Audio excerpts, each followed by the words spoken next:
నమస్కారం, Jyotiba TV news కి స్వాగతం. హెడ్లైన్ చూద్దాం.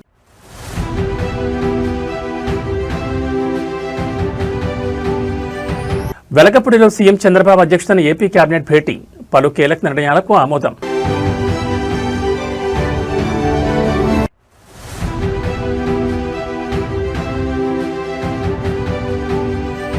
తెలంగాణ క్రీడాకారులకు CM Revanth Reddy bumper gift, 7.15 కోట్ల నగదు ప్రోత్సాహకాల పంపిణీ.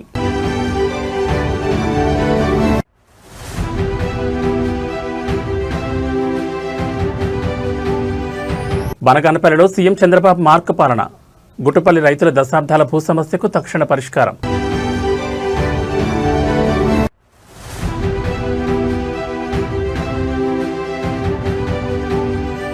భాగ్యనగరానికి గ్లోబల్ ఏఐ దిగ్గజం, హైదరాబాద్లో కండు AI India chief design headquarters ప్రారంభం. ఇక డీటెయిల్స్ చూస్తే ఆంధ్రప్రదేశ్ పరిపాలనా కేంద్రమైన వెలగపూడి సచివాలయం వేదికగా రాజకీయ అధికారిక సమీక్షలు ఒక్కసారిగా వేడెక్కాయి. ముఖ్యమంత్రి చంద్రబాబు నాయుడు అధ్యక్షతన రాష్ట్ర మంత్రిమండలి అత్యంత కీలకమైన సమావేశం నిర్వహించింది. కూటమి ప్రభుత్వం అధికారంలోకి వచ్చిన తర్వాత రాష్ట్రంలో మౌలిక వసతుల కల్పన, సూపర్ 6 హామీల అమలు తీరు మరియు తాజా బడ్జెట్ కేటాయింపులపై చర్చించేందుకు ఈ కేబినెట్ భేటీ వేదికగా నిలిచింది. డిప్యూటీ సీఎం పవన్ కళ్యాణ్తో పాటు రాష్ట్రంలోని కీలక మంత్రులు, వివిధ శాఖల ప్రధాన కార్యదర్శులు ఈ కీలక భేటీకి హాజరయ్యారు. ఆంధ్రప్రదేశ్ ఆర్థిక వ్యవస్థను బలోపేతం చేయడంతో పాటు క్షేత్రస్థాయిలో ప్రజలకు పాలనను మరింత వేగంగా చేర్చడమే లక్ష్యంగా ఈ మంత్రిమండలి సమావేశం సుదీర్ఘంగా సాగింది. ముఖ్యంగా రాష్ట్రంలో కొత్తగా చేపట్టబోయే ప్రాజెక్టుల నిధుల సమీకరణ, గిరిజన ప్రాంతాల్లో రహదారుల నిర్మాణం మరియు సాగునీటి ప్రాజెక్టుల పురోగతిపై ముఖ్యమంత్రి చంద్రబాబు నాయుడు మంత్రులతో సుదీర్ఘంగా చర్చించారు. మీరు పడ్డ కష్టం, రాష్ట్ర సర్వతోముఖాభివృద్ధి కోసం క్షేత్రస్థాయిలో ప్రజలు చూపిన ఓర్పు మరియు నమ్మకం వృధా కాకూడదనే లక్ష్యంతోనే ఈ కేబినెట్ సమావేశంలో ప్రతి నిర్ణయాన్ని ఆమోదిస్తున్నామని ముఖ్యమంత్రి సందర్భంగా స్పష్టం చేసినట్లు సమాచారం. వివిధ శాఖల ఉన్నతాధికారులు సమర్పించిన నివేదికల ఆధారంగా పాలనాపరమైన జాప్యానికి తావు లేకుండా ఫైళ్లను త్వరగా క్లియర్ చేయాలని సీఎం మంత్రులకు దిశానిర్దేశం చేశారు.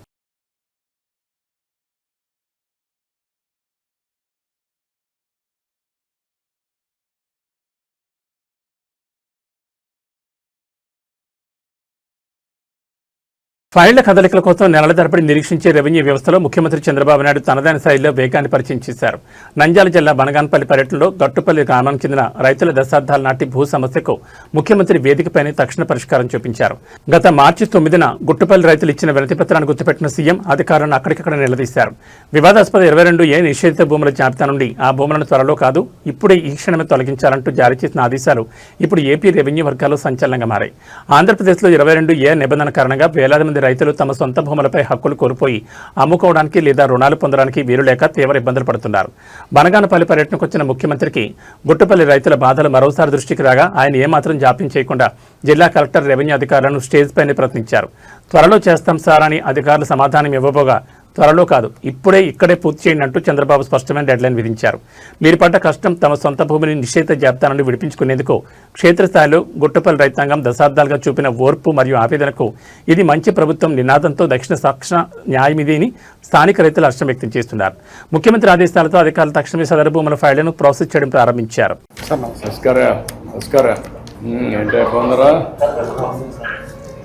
చెప్పండి. గుట్పల్లి విలేజ్ సార్. గుట్పల్లి విలేజ్ నుండి వచ్చిన మా పొలాలు ఊర్లో ఇంతకు ముందు మీరు వచ్చినప్పుడు గత ప్రభుత్వంలో పెట్టారు. చెప్పాం.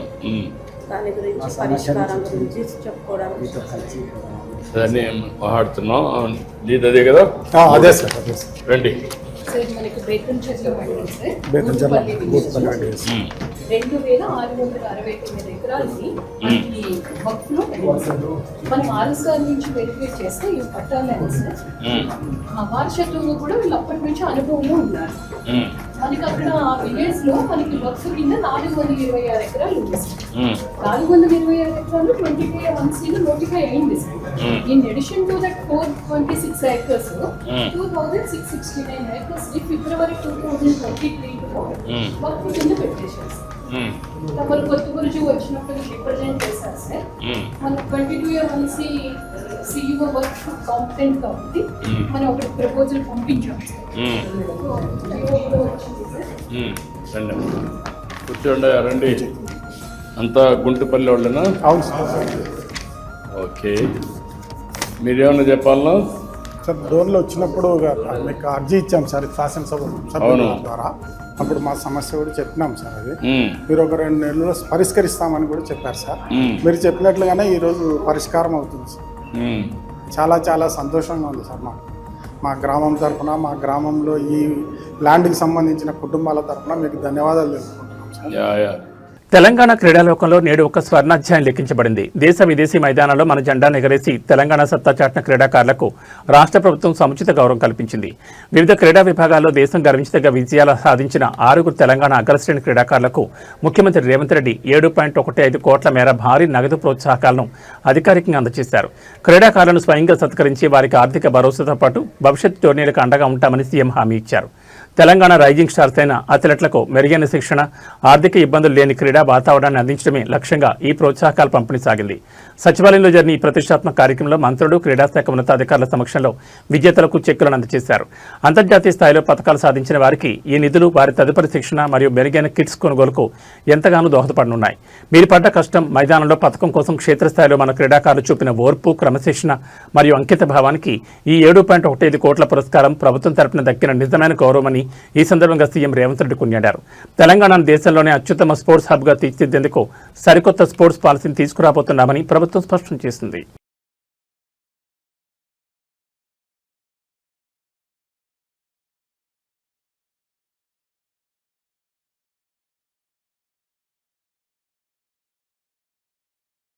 గ్లోబల్ సెమీకండక్టర్ మరియు ఆర్టిఫిషియల్ ఇంటెలిజెన్స్ ఏఐ మార్కెట్లో హైదరాబాద్ నగరం మరోసారి ప్రపంచ దృష్టిని ఆకర్షించింది.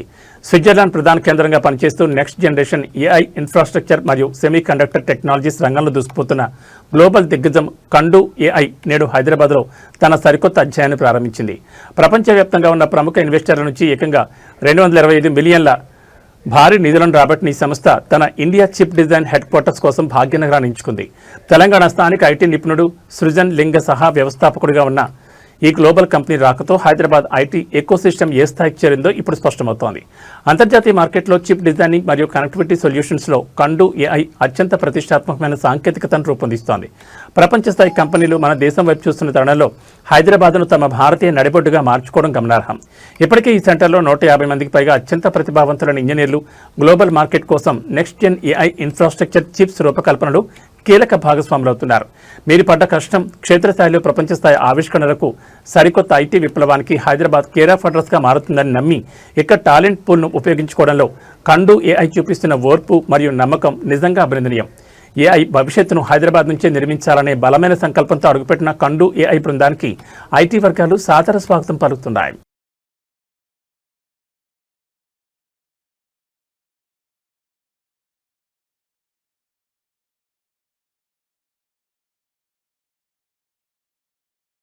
దేశంలో కోట్ల మంది వాడుతున్న సోషల్ మీడియా ప్లాట్ఫామ్స్ పై కేంద్ర ప్రభుత్వం ఎలాంటి కీలక నిర్ణయం తీసుకోబోతోంది? ముఖ్యంగా చిన్నపిల్లలు, మైనర్ల సోషల్ మీడియా అకౌంట్లపై త్వరలోనే ఆంక్షలు రానున్నాయా అంటే అవుననే సంకేతాలు వినిపిస్తున్నాయి.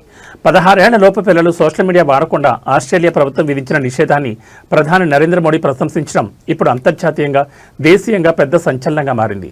ఇది భారతదేశంతో పాటు మిగతా ప్రపంచ దేశాలు కూడా అనుసరించదగ్గ ఒక అద్భుతమైన ఉదాహరణని మోడీ వ్యాఖ్యానించారు. ప్రస్తుత డిజిటల్ యుగంలో రీల్, షార్ట్స్, ఆన్లైన్ గేమింగ్ వ్యసనం కారణంగా చిన్నపిల్లల మానసిక వికాసం దెబ్బతింటుందనే ఆందోళనలు ప్రపంచవ్యాప్తంగా వ్యక్తమవుతున్నాయి. దీనికి అడ్డుకట్ట వేసేందుకే ఆస్ట్రేలియా ప్రభుత్వం 16 ఏళ్ల లోపు వారికి సోషల్ మీడియాను పూర్తిగా బ్యాన్ చేసింది. ఈ నిర్ణయంపై స్పందించిన ప్రధాని మోడీ, మేము మీ నుంచి చాలా నేర్చుకుంటున్నాం, ఎన్నో పాఠాలను గ్రహిస్తున్నామని ఆసక్తికర వ్యాఖ్యలు చేశారు. ప్రధాని చేసిన ఈ వ్యాఖ్యలతో త్వరలోనే భారతదేశంలో కూడా 16 లేదా 18 ఏళ్ల లోపు మైనర్లు సోషల్ మీడియా వాడకుండా కేంద్ర ప్రభుత్వం సరికొత్త ఐటీ రూల్స్ లేదా చట్టాన్ని తీసుకొచ్చే అవకాశం ఉందంటూ నెటిజన్లు సోషల్ మీడియా వేదికగా పెద్ద ఎత్తున చర్చలు మొదలుపెట్టారు. మీరు పడ్డ కష్టం, స్మార్ట్ ఫోన్ల స్క్రీన్ టైం తగ్గించేందుకు, పిల్లల భవిష్యత్తును సైబర్ నేరాల నుంచి కాపాడేందుకు, క్షేత్రస్థాయిలో తల్లిదండ్రులు పడుతున్న ఓర్పు మరియు ఆవేదనకు ఈ చట్టం ఒక పెద్ద ఉపశమనం కానుందని సైబర్ నిపుణులు అభిప్రాయపడుతున్నారు. అయితే ఇంత పెద్ద జనాభా ఉన్న దేశంలో వయసు నిర్ధారణ సాంకేతికంగా ఎలా సాధ్యమవుతుందనేది ఇప్పుడు పెద్ద ప్రశ్నగా మారింది. करके इस सामर्थ्य को कई गुना बढ़ा सकते। एक्सेलेंसी, मैं तो हमेशा बराबर आपको फॉलो करता हूं और उसमें भी आईटी और सोशल मीडिया की दुनिया में जिस प्रकार से आप कानूनों में बदलाव ला रहे हैं, समाज को बचाने के लिए काम कर रहे हैं, वो दुनिया के लिए एक बड़ा इंस्पायरिंग है। हम आपसे बहुत कुछ उसमें से ले रहे हैं उसको డిజిటల్ విప్లవాలు హైవేల అభివృద్ధి గురించి మాట్లాడుకుంటున్న ఈ రోజుల్లో పార్వతీపురం మన్యం జిల్లా ఏజెన్సీ ప్రాంతాల్లోని అడవి బిడ్డలకు మాత్రం కనీస రహదారి సౌకర్యం లేక నరకప్రాయమైన జీవితాన్ని అనుభవిస్తున్నారు. కొమరాడ మండలంలో కాంట్రాక్టర్ల నిర్లక్ష్యంతో అసంపూర్తిగా వదిలేసిన రహదారులు గిరిజనుల ప్రాణాల మీదకు తీస్తున్నాయి. ప్రస్తుతం కురుస్తున్న వర్షాల కారణంగా వనధార గ్రామాలకు వెళ్లే రోడ్డు మొత్తం కిలోమీటర్ల మేర బురదమయంగా మారిపోయింది. రవాణా వ్యవస్థ పూర్తిగా స్తంభించిపోవడంతో గిరిజన పల్లెలు బాహ్య ప్రపంచానికి కట్ అయిపోయాయి. మన్యం జిల్లా కొమరాడ ఏజెన్సీ పరిధిలోని వనధార మరియు దాని అనుబంధ గిరిజన గ్రామాలకు వెళ్లే ఏకైక రహదారి పనులను సగంలోనే వదిలేయడం వల్ల ఈ ఘోర పరిస్థితి తలెత్తింది. స్వల్ప వర్షాలకే ఈ రోడ్డు కాస్త మోకాళ్ల లోతు బురదగుంటగా మారిపోవడంతో మోటార్ సైకిళ్లు కదవడం దేవుడెరుగు, నడవడం కూడా అసాధ్యంగా మారింది. అత్యవసర పరిస్థితుల్లో గర్భిణీ స్త్రీలను, రోగులను ఆసుపత్రికి తీసుకెళ్లాలన్నా డోలీల మీద మోసుకుపోవాల్సిన దుస్థితి నేటికి కొనసాగుతోంది. మీరు పడ్డ కష్టం క్షేత్రస్థాయిలో ఒక మంచి రోడ్డు సౌకర్యం కోసం మన్యం అడవి బిడ్డలు దశాబ్దాలుగా చూపిన ఓర్పు మరియు నిరీక్షణను పాలకులు ఇకనైనా గుర్తించాల్సింది. ప్రతికూల వాతావరణంలో కనీస అవసరాలు కూడా తీరక గిరిజన సంఘాలు, స్థానిక ప్రజలు తీవ్ర ఆవేదన వ్యక్తం చేస్తున్నారు. కూటమి ప్రభుత్వం ఈ ఏజెన్సీ రోడ్డు కష్టాలపై తక్షణమే స్పందించి యుద్ధ ప్రాతిపదికన నిధులు మంజూరు చేయాలని డిమాండ్ చేస్తున్నారు. రోడ్డు కారణంగా ఈరోజు వర్షం కారణంగా ఎక్కడ పడితే అక్కడ నీరు నిలబడిపోవడం వల్ల ఇలా పరిస్థితి వచ్చింది. ఇప్పుడు చూడండి, మనుషులు వెళ్ళడం కాదు కానీ వాహనాలు వెళ్ళడం కూడా కొద్దిగా దారి కూడా లేదండి. రోడ్డు చేస్తామనేసి మీరు ఒప్పుకున్నారు, 2 నెలల్లో కంప్లీట్ చేస్తామన్నారు, కానీ రోడ్డు అవ్వలే. కొద్దిగా వాహనాలు వెళ్ళడం కూడా చిన్న చూడలేదు. గ్రామ పంచాయతీలు కూడా ఎవరు పట్టించట్లేదు. మీరు ఏం చేయాలో చెప్పండి సార్, చెప్పండి. ఈ రోజుల్లో ముందుకు వచ్చిన వాళ్ళు ప్రతి వాళ్ళు కూడా చెప్తుందా ఉంటారు, మేము రోడ్డు చేస్తాము, మా కోసం ఓటు వేయండి అని మాటే కానీ ఓటేస్తే గెలిపిస్తే మాకు ఎవరు కూడా చిన్న సహకారం కూడా చేయట్లేదు. మా రెబ్బామణ గారికి ఇటువంటి పరిస్థితులు ఉన్నట్టు మీకు అందరికి తెలుసు, పెద్దలు అవుతుంది, కానీ మా కోసం చిన్న సహకారం కూడా చేయట్లేదు. ఈరోజు అలాగే వర్షం వచ్చిందో అప్పటి నుంచి మేము ఈ రోడ్డు బాగు చేయాలని వచ్చినాము. మీరు మా కోసం కూడా రోడ్డు చేయాలని ఈ చిన్న మనవి.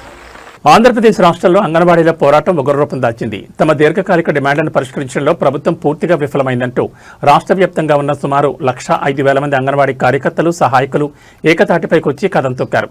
ముఖ్యంగా విశాఖపట్నంలో జగదాంబ జంక్షన్ నుంచి కలెక్టరేట్ వరకు వేలాది మంది అంగన్వాడీలు నల్లచీరలు ధరించి చేపట్టిన భారీ ర్యాలీతో నగరం నల్ల సముద్రాన్ని తలపించింది.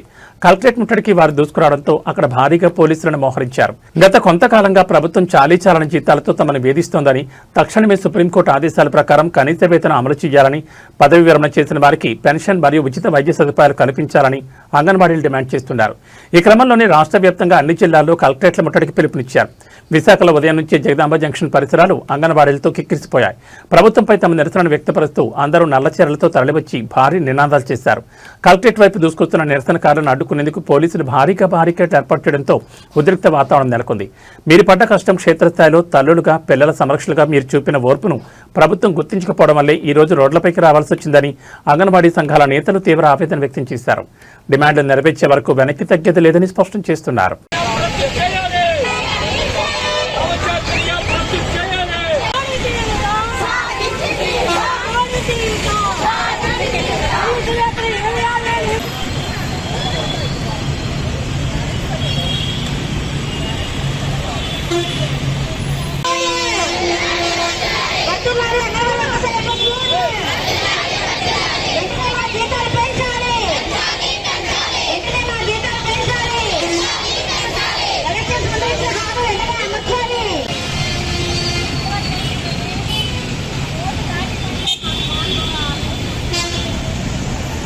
మహబూబాబాద్ జిల్లా తొర్రూరు ఆర్టీసీ డిపో పరిధిలో సామాన్య ప్రయాణికులు తీవ్ర ఆవేదన వ్యక్తం చేస్తున్నారు.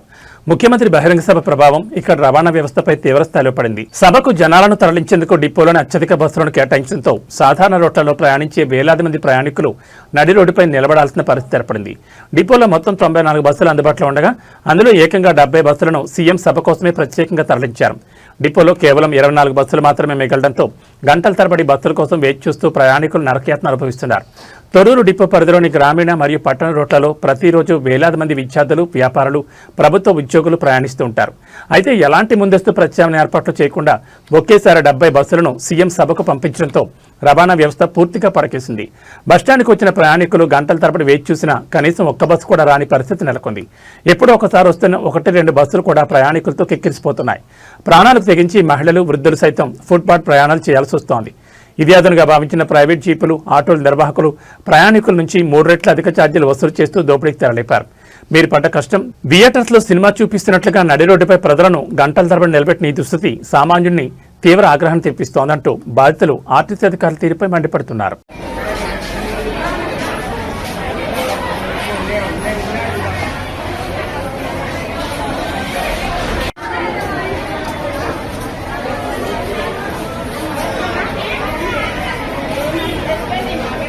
తెలంగాణలో సాగునీటి లభ్యత, కాళేశ్వరం ప్రాజెక్టు నిర్వహణపై అధికార ప్రతిపక్షాల నడుమ రాజకీయ యుద్ధం ముదిరింది. కాళేశ్వరం ఆయకట్టు పరిధిలోని పంట భూములను కాపాడాలంటూ తక్షణమే కన్నెపల్లి పంప్ హౌస్ మోటార్లను ఆన్ చేసి నీటిని విడుదల చేయాలని డిమాండ్ చేస్తూ యాదాద్రి భువనగిరి జిల్లా కలెక్టరేట్ ఎదుట బీఆర్ఎస్ పార్టీ భారీ ధర్నాకు దిగింది.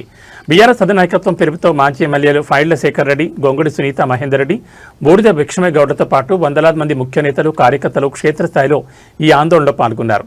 వానాకాలం సీజన్ నేపథ్యంలో సాగునీటికి డిమాండ్ పెరుగుతున్నా ప్రభుత్వం కన్నెపల్లి పంప్ హౌస్ను పూర్తి స్థాయిలో వినియోగించడం లేదని విపక్షాలు ఆరోపిస్తున్నాయి. ఈ క్రమంలోనే యాదాద్రి జిల్లా వ్యాప్తంగా ఉన్న రైతాంగ ప్రయోజనాల కోసం బీఆర్ఎస్ నేతలు కలెక్టరేట్ ముట్టడికి పిలుపునిచ్చారు.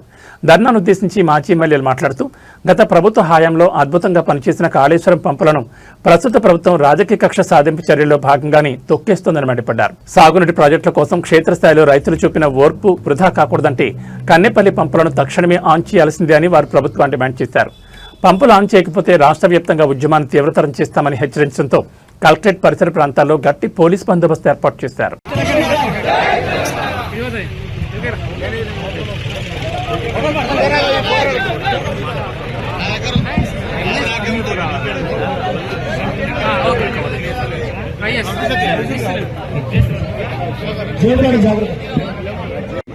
ఎంత పెట్టుకోవాలి వెహికల్ అవి సరిగ్గా వస్తున్నట్టు అనిపిస్తుంది.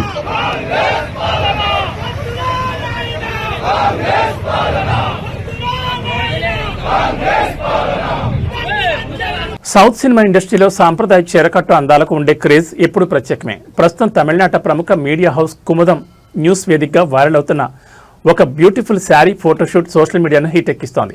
ఆ ఫోటోల్లో మెరిసిపోతున్న నటి మరెవరో కాదు, వైవిధ్యమైన పాత్రలతో దూసుకుపోతున్న కయాదు లోహర్ అంటూ తమిళ ప్రేక్షకులు కయాదు లేటెస్ట్ క్లిక్స్ ను నెత్తిన పెట్టుకుంటున్నారు. 2021లో కన్నడ చిత్రం ముగిల్పేటతో హీరోయిన్ గా ఎంట్రీ ఇచ్చిన కయాదు లోహర్ చాలా వేగంగా కోలీవుడ్, టాలీవుడ్ మేకర్స్ దృష్టిని ఆకర్షించింది.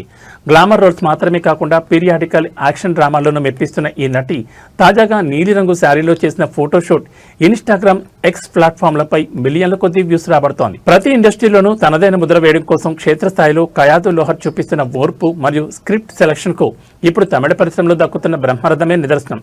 స్టార్ హీరో సూర్య 48వ ప్రాజెక్టుతో పాటు మణిరత్నం శిష్యత్వం వహించిన ది ప్యారడైజ్ మరియు ఐయామ్ గేమ్ చిత్రాల్లో ఈమె నటిస్తోంది. ఈ భారీ లైనప్ కారణంగానే చెన్నై మీడియా సర్కిల్స్ లో కయాదు లోహర్ పేరు నిరంతరం మారమవుతోంది.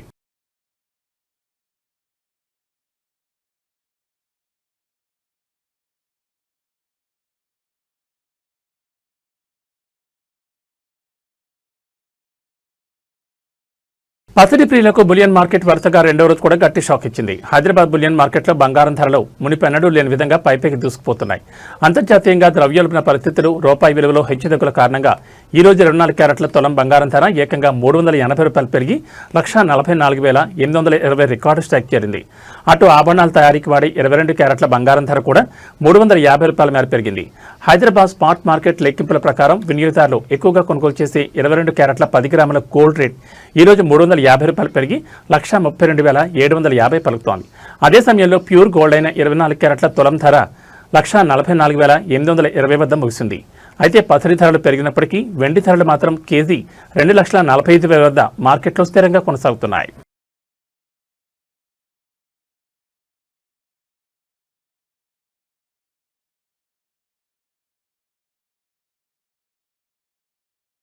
దేశ ప్రగతికి పునాది లాంటి ప్రభుత్వ విద్యా వ్యవస్థ నిశ్శబ్దంగా కుప్పకూలుతోందా? నీతి ఆయోగ్ విడుదల చేసిన తాజా నివేదిక అవునని సమాధానమిస్తూ దేశవ్యాప్తంగా ఒక పెద్ద ప్రమాద కంటికను మోగించింది. గత 10 ఏళ్ల కాలంలో దేశవ్యాప్తంగా రోజుకు సగటున 25 పాఠశాలల చొప్పున ఏకంగా 94,000 ప్రభుత్వ బడులు మూతపడ్డం లేదా విలీనం కావడం జరిగిందని ఈ రిపోర్ట్ స్పష్టం చేసింది. ఇదే సమయంలో ప్రభుత్వ బడుల్లో విద్యార్థుల నమోదు సంఖ్య కూడా ఏకంగా 2,26,00,000 తగ్గిపోవడం విద్యారంగ నిపుణులను తీవ్రంగా ఆందోళనకు గురిచేస్తోంది. దేశంలో ప్రభుత్వ బడులు ఈ స్థాయిలో మూతపడడానికి ప్రధానంగా 2 కారణాలను నీతి ఆయోగ్ తన నివేదికలో విశ్లేషించింది. అందులో మొదటిది ప్రభుత్వాలు చేపట్టిన స్కూల్ రేషనలైజేషన్ లేదా పాఠశాలల విలీన ప్రక్రియ. తక్కువ మంది పిల్లలున్న బడులను మూసివేసి పక్కనే ఉన్న పెద్ద పాఠశాలలో కలపడం వల్ల ఈ సంఖ్య వేగంగా తగ్గింది.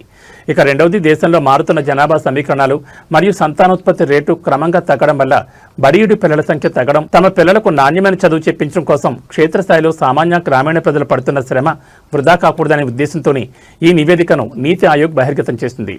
ఎందుకంటే బడుల సంఖ్య తగ్గడం వల్ల గ్రామీణ ప్రాంతాల్లో పాఠశాలల దూరాభారం పెరిగి ముఖ్యంగా ఆడపిల్లల చదువుకు దూరమయ్యే ప్రమాదం ఉందని విద్యారంగ నిపుణులు హెచ్చరిస్తున్నారు.